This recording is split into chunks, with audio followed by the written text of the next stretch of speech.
I think basketball in New York City, is synonymous.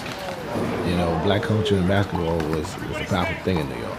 I was fortunate enough to live not far from Rucker Park, so some of those images that many people see, people climbing in the trees, being on the roofs, being on the fence, that was me. That was my summer. People here in Harlem, they really know good basketball. To me, they just presented an opportunity that there is life outside of the neighborhood. And I think if you really look at the history of the game, I do think, it's New York City, Madison Square Garden, the mecca of basketball. I think that's because the game really grew and was born out of New York City. That's where its roots were really established. You used basketball to where it took you off the street, so to speak, and put you in college, and you were able to get a degree or a skill to where you can make money, even if you're not in the NBA. It saved lives. So to actually see people on television that you can touch and feel in your neighborhood playing a sport that is pretty common for us to play.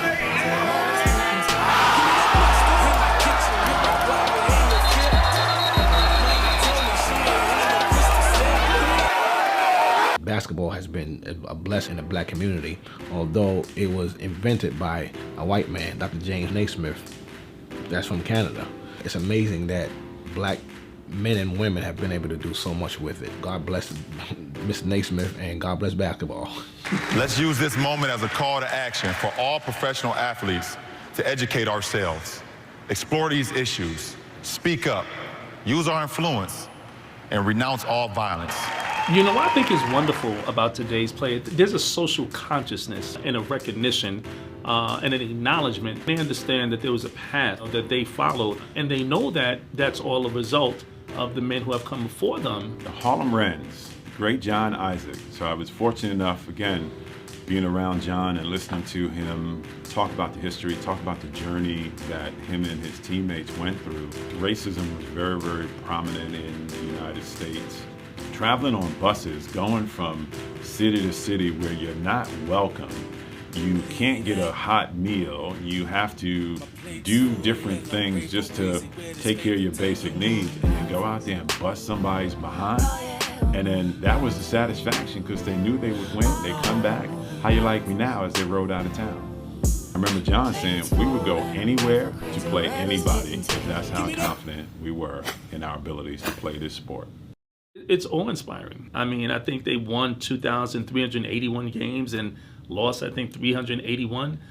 Their success on the court, obviously is unmatched, because they were beating white teams so badly that, again, whites didn't want to see, just like with the Negro Leagues and Barnstorming in baseball, they didn't want to see their heroes getting beat because there was still a sense of superiority. John Wooden, the great John Wooden, who he praised on the Wrens, saying that this is how the game should be played. Think of today's Golden State Warriors, a team that aesthetically is just a beautiful team.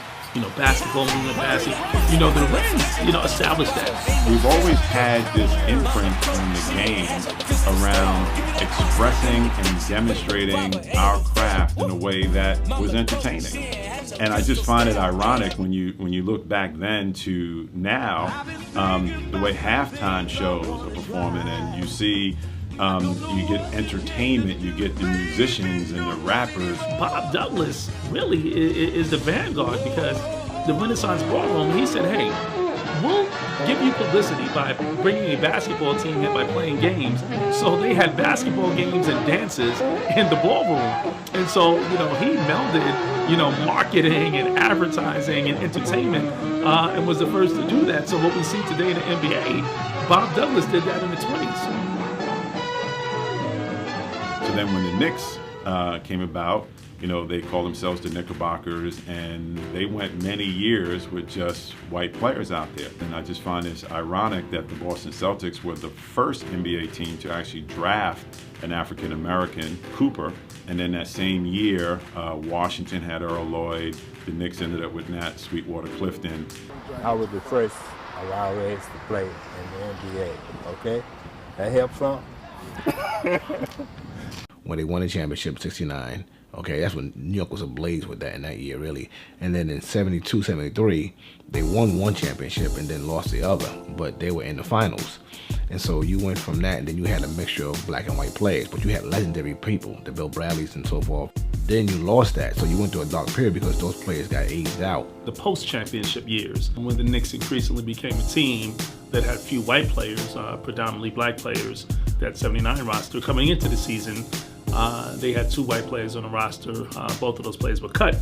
And so they came into the season with an all-black team. From the star to the bench player was black, and that had never been done before. But I remember thinking that was cool, but I also remember hearing people say, oh, the team is terrible, there's a bunch of niggas playing out there, let's call them the nigger box.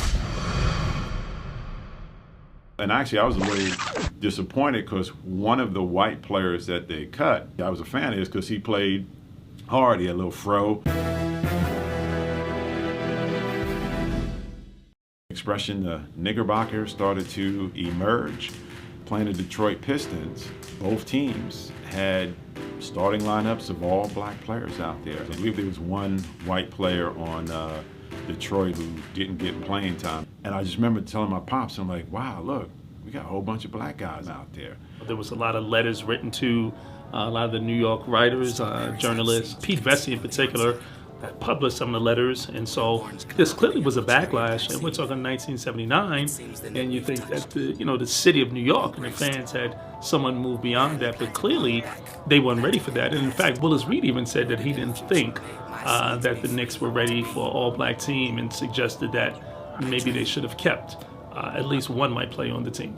And again, you had Red Holtzman during the glory years of the Knicks, who was the head coach and had decided these were the players I wanted. And he had a white general manager, Billy Donovan. So you had 2 white decision makers who fielded an all-black team because in their minds, they were the best talent to put on that court. Give me that mustard in the kitchen with the guava, ain't no fear.